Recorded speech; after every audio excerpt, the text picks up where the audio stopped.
Olá, estudantes do 9º ano, como vocês estão?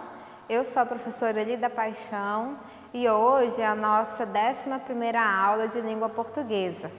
Hoje nós vamos dar continuidade ao estudo de textos argumentativos. Na aula anterior, nós estudamos sobre o artigo de opinião, fizemos algumas atividades de interpretação do texto, que era um texto que falava sobre uma redação do Enem, né? As correções da redação do Enem. Hoje nós vamos focar em alguns exemplos da redação do Enem, não lendo redações, mas entrando um pouquinho de como que ela é feita, a questão da argumentação, o editorial, a carta de leitor, e estudaremos também sobre as orações subordinadas adverbiais. Então vamos iniciar? Mas o que a redação, o editorial, o artigo de opinião e a carta de leitor têm em comum? O que eles têm em comum é que são textos argumentativos. E todo texto argumentativo ele tem a função de argumentar. Vamos ver aqui na imagem o que é argumentar? Vamos observar aqui? Olha só, argumentar é a capacidade de relacionar fatos, teses, estudos, opiniões, problemas e possíveis soluções a fim de embasar determinado pensamento ou ideia. O objetivo desse texto é convencer e persuadir o leitor. Então, para você fazer uma boa argumentação, você tem que ter argumentos coerentes e bem conectados. E aí, a redação do Enem, veja só essa outra imagem. O que a redação do Enem tem que ter para ser considerada uma redação exemplar? Ela tem que ser avaliada nessa competência argumentativa e discursiva.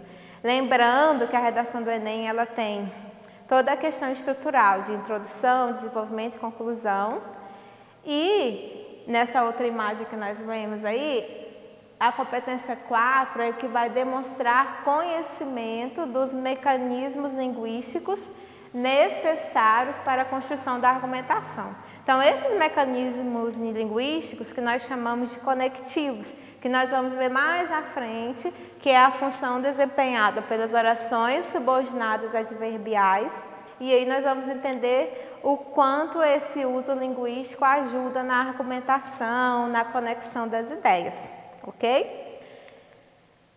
Vamos ver mais uma imagem aqui? Agora é falando sobre outro gênero textual, que é o editorial.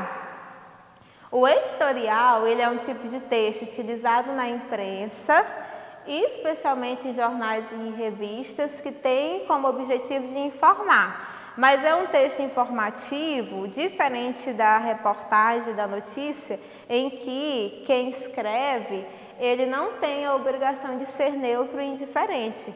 Ele pode sim apresentar sua opinião e a sua posição, dependendo do assunto abordado. Olha aí, o editorial ele é um texto mais informativo do que propriamente informativo. Vamos ler um editorial? Observem a imagem. Esse editorial ele é intitulado Além da Dose. A proibição de venda de bebidas alcoólicas a menores de 18 anos é uma daquelas leis que jamais foram cumpridas com rigor no Brasil. Vejamos aí o outro. Uma pesquisa recente, encomendada pelo governo do estado de São Paulo, mostrou que 1 em cada 5 adolescentes entre 12 e 17 anos bebe regularmente e 4 em cada 10 conseguem comprar álcool com restrições. Diante desse quadro, é salutar a nova lei estadual que busca endurecer as regras contra o consumismo de álcool por adolescentes. O outro, vamos ver o outro. Em vigor desde o fim de semana passado, a legislação impõe multas de R$ 1.745 a R$ 87.250 a estabelecimentos que vendam bebida alcoólica a menores de idade. Assim como ocorreu com a bem-sucedida lei antifumo, a expectativa de punição deve reforçar os controles de bares e supermercados e tornar mais difícil o acesso de adolescentes ao álcool. Vamos ver mais um parágrafo. Idealizada segundo as regras da tolerância zero, a nova lei anti-álcool erra, porém, ao transferir para os estabelecimentos comerciais a total responsabilidade pelo consumo de bebida por menores, mesmo em situações que não estão sob seu controle. E aí vamos ver mais um parágrafo. O ponto mais contestável é o enquadramento do comerciante, ainda que a bebida seja comprada legalmente por um maior e repassada ao menor. Não é razoável imaginar que os bares tenham B10 para verificar e proibir, por exemplo, um pai de oferecer um copo de cerveja a seu filho. E aí ele continua, ele vai falando dessa questão dos bares, né, da questão de proibido, o menor está acompanhado, mas é um pouquinho longo o editorial, nós vamos dar continuidade, vocês vão dar continuidade à leitura no material de vocês lá na plataforma Homeschool, ok? Vamos ver algumas questões sobre esse tipo de texto? Olha aqui comigo, aqui no quadro. Lá no material de vocês tem essas seguintes perguntas. Por que o título do editorial é Além da Dose? E aí, por que o título é esse? Por que ele está usando a palavra dose, esse conectivo além, do que o texto está falando, do que o texto está tratando? A partir da leitura do editorial e da carta de leitor, você entendeu qual é o objetivo de cada texto? E aí nós lemos o editorial, mas não vimos a carta de leitor. Depois desse editorial, tem uma carta de leitor que foi produzida a partir desse editorial, a partir do assunto da proibição de vendas. Lembrando que na aula passada eu falei sobre a estrutura da carta de leitor, que é um texto opinativo, em que o leitor vai dar um feedback, uma resposta sobre algum tema publicado. E aí vamos ver agora como é que é a carta de leitor que foi produzida a partir desse editorial. Vamos ler? Olha aí. Então, é a carta de leitor que foi direcionada ao EducaBlog, que é o site em que esse editorial foi publicado, que diz o seguinte: fiz a leitura do editorial e compartilho também com o posicionamento do blog em relação à venda de bebidas alcoólicas para menores de 18 anos. A lei precisa ser cumprida. No entanto, algumas ações são além da dose. A família é base responsável pelas ações dos filhos. Como coibir um adolescente que vai ao bar com os pais e bebe uma cervejinha? Ou vai comprar porque alguém da família solicitou? Realmente é um tema polêmico e que deve ser discutido para tentar conscientizar o público-alvo. Parabéns pelo texto. Então, observem que essa carta de leitor, ela faz um elogio e ela é totalmente a favor dos argumentos que foram apresentados no editorial.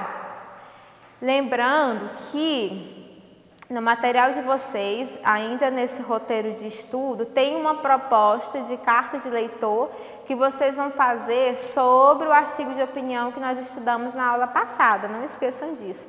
Então, peguem essa carta de leitor como exemplo. Se vocês gostaram do artigo de opinião, ou vocês elogiam, né, concordam, usam algum argumento que vocês gostaram no texto, ou vocês podem dar uma sugestão, se não gostaram, né, pode fazer uma crítica, seja ela construtiva, dar uma opinião contrária ao que está dito lá, tá bom? Então, agora vocês conseguem responder essa segunda, né? A partir do que nós lemos lá sobre o editorial e sobre essa carta de leitor, você entendeu qual é o objetivo de cada texto? O editorial faz o quê? A carta de leitor faz o quê? Você tem que pensar nisso. A linguagem utilizada, ela é formal ou informal no editorial e na carta de leitor? Justifique. O que vocês observaram? Há desvio da norma padrão? Ou ele utilizou as palavras, os conectivos de acordo às regras gramaticais? Além disso, né, do estudo desses gêneros textuais, lembrando que a gente está falando de argumentação, nós estudamos os usos linguísticos de acordo com a tipologia textual que a gente está estudando. Como os textos são argumentativos, nós vamos falar agora, observe a imagem aí, nós vamos falar agora sobre as conjunções subordinativas adverbiais, que elas introduzem as orações subordinadas adverbiais. Como o próprio nome diz, veja aí na imagem, as orações subordinadas adverbiais, elas são introduzidas, vamos ver aqui no próximo slide, olha aí, só um minutinho. As orações subordinadas adverbiais, elas vêm introduzidas por conjunções subordinativas e elas podem expressar algumas circunstâncias, né? Normalmente, elas exercem a função sintática de adjunto adverbial. Lembrem lá da classe de palavras dos advérbios, que eles expressam sentido de tempo, lugar, modo, é um pouquinho parecido. Só que agora, como trata-se de uma oração maior, nós vamos ter que prestar bem atenção nos conectivos, que são as conjunções ou locuções conjuntivas, o sentido que ela exprime, que aí ela vai dar esses 9 tipos que nós vimos lá no quadro inicial, tá? Então, a primeira, veja aí. A primeira oração é a oração subordinada adverbial causal. Como o próprio nome diz, ela expressa um sentido de causa e normalmente elas vêm introduzidas pelas conjunções aí. Porque, já que, uma vez que, visto que, pois que, como, posto que. Olha aqui o exemplo. Ele não foi à escola porque estava doente. Fez uso do porquê e dando uma causa, um motivo, explicando por que ele se ausentou à escola, ok? Vamos para a segunda, vamos ver a segunda. A segunda é a oração subordinada adverbial consecutiva. Como o próprio nome diz, ela estabelece uma relação de consequência. Ela normalmente vem acompanhada dos elementos intensificadores, tanto e tamanho, e são seguidas pelas conjunções ou locuções conjuntivas de que forma, tanto que, de sorte que, de modo que. Locução conjuntiva é quando tem mais de uma palavra e faz uso da preposição, aí a gente chama de locução conjuntiva. Olha aqui o exemplo. O palestrante falou tão baixo de forma que não conseguimos ouvir a apresentação.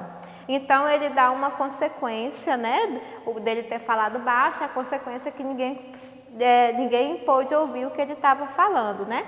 Olha aí a locução conjuntiva, iniciada com a preposição, né, e mais de uma palavra. Por isso que a gente chama de locução conjuntiva. A terceira, vejamos a terceira, é a oração subordinada adverbial condicional. Como o próprio nome diz aí, ela exprime o sentido de condição. E elas são introduzidas pelas conjunções se, caso, ou pelas locuções conjuntivas desde que, contanto que, salvo se, exceto se, a menos que, uma vez que. Vamos ver um exemplo? Olha aqui.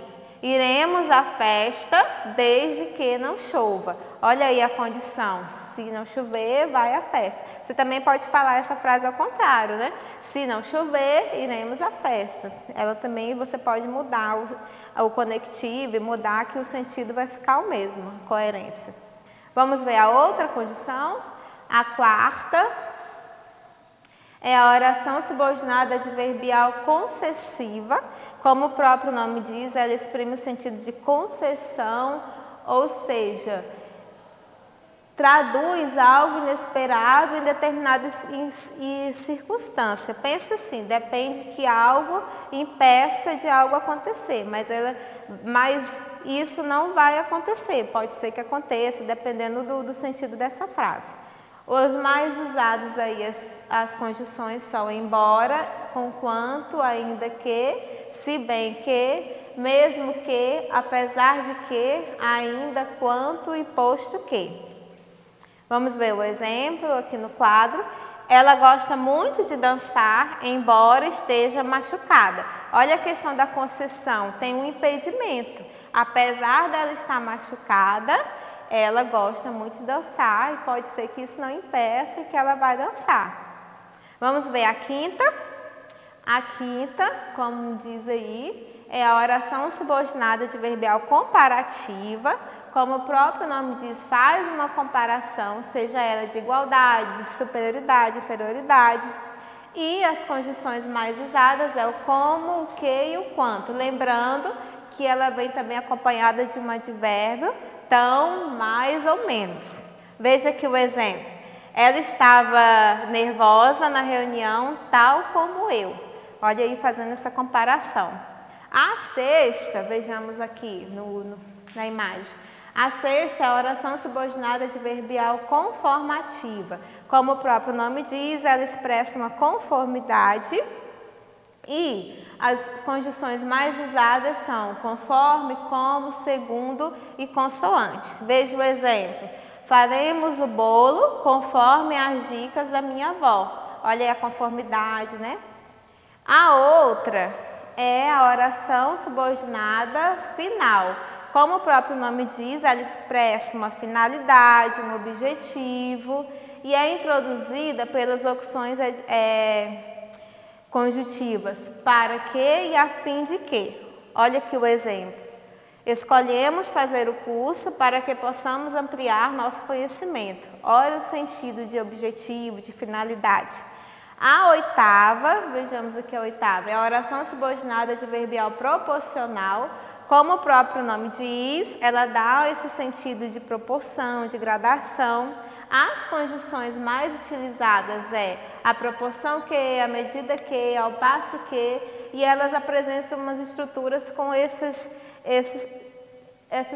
elementos aí, ó, quanto mais, menos.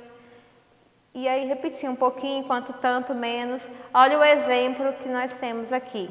Quanto mais estudava para a prova, mais confiante ficava. Olha a questão de proporção, né, de gradação. E a última, a nona, é a oração subordinada adverbial temporal. Como o próprio nome diz, ela expressa tempo. A conjunção mais usada é quando, enquanto, assim que, desde que, logo que, depois que, antes que e sempre que. Vejamos o exemplo. Enquanto eles se divertem, nós estudamos. Olha o enquanto aí dando esse sentido de tempo. Então é isso, pessoal. Esse assunto é um pouquinho extenso mesmo. Eu espero que vocês estudem, leiam mais textos argumentativos e observem o uso desses conectivos que são chamados de conjunções subordinativas adverbiais, expressando esses sentidos. Até breve, foi muito boa a nossa aula e espero que vocês tenham aprendido. Tchau!